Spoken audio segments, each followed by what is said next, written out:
Alright, here's a demonstration. I should get one oscillation and then it'll stick at the top and you'll hear some nasty vibration.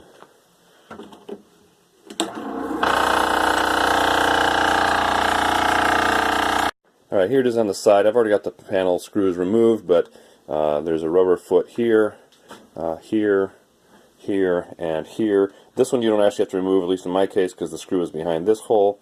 Take those out, and that comes off very easily. And you've got access to the inside of the machine. The manual shows this as all one big part number. However, this lower cup-shaped section, that's the oscillating gear assembly, and it's actually below the motor. The manual kind of makes it sound like you shouldn't open this up, and it could be dangerous, I don't know what, but I've taken it apart several times. There's just 1, 2, 3, and the fourth nut underneath, which you can take apart with a socket wrench or whatever else.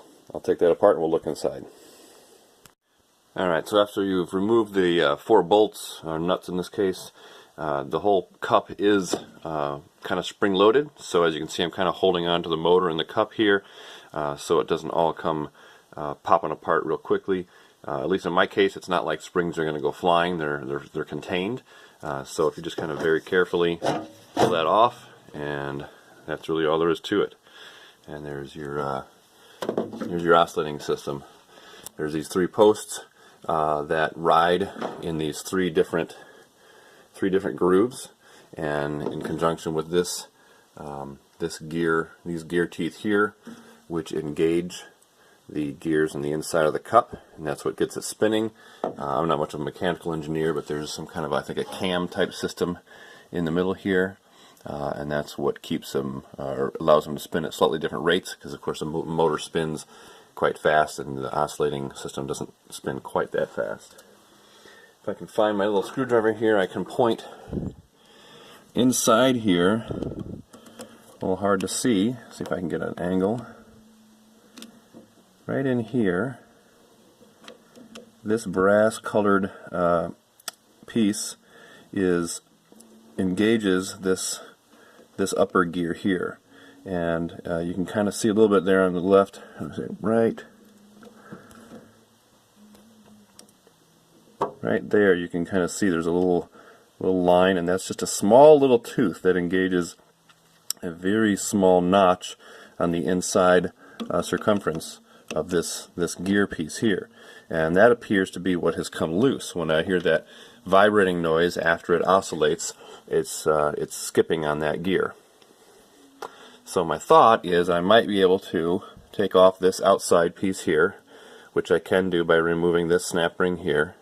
That comes off easily. There's a bearing behind it that's locked in pretty tight. I could probably pull with a bearing puller if I had one, and then I can get access to that little brass section. I could maybe epoxy them together. I don't know. This spring back here seems pretty tight, pretty strong, like it should hold it all together, but obviously something's gotten worn. So that's my thought. Let me take this ring off here, and I'll show you a little more what I am talking about. Alright, so here it is a bit more clearly shown, and in my workings of this, taking the other piece off, this popped back into place, but you can see there's a little bit of play in it here, and if I kind of work it a little bit with one hand, a little hard to do with one hand, but I can actually just pushing on it, I think, yeah, it's a little hard to get it to do it on purpose, but let me try this one more time. A different screwdriver.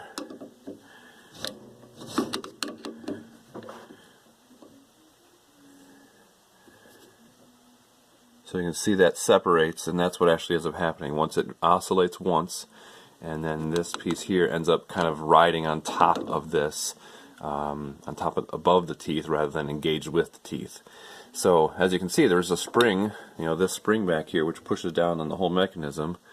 At least in this scenario, is keeping it fairly well engaged, but I'm not sure why, but for some reason when it runs, it becomes dislodged after one oscillation. So if I put this all back together, I'll get one oscillation out of it again, and then I'll get that vibration. So again, what I'm thinking is, if I have two hands, I can get this separated and put something, a screwdriver or something kind of in there to keep them apart, and then I could put some epoxy, something that would work between plastic and metal, and maybe hold those two together better. I don't know. That's my thought.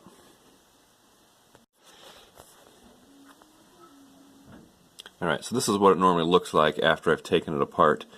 You can see the way it's kind of riding up on top of the gears rather than engaging with them. It spins fine, but it is there's not enough bite there between that little brass bushing or washer or whatever that is in the middle and the plastic gear.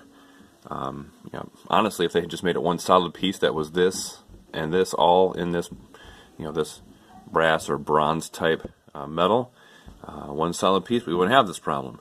But I'm sure that making this with plastic was cheaper, and so this is what we get.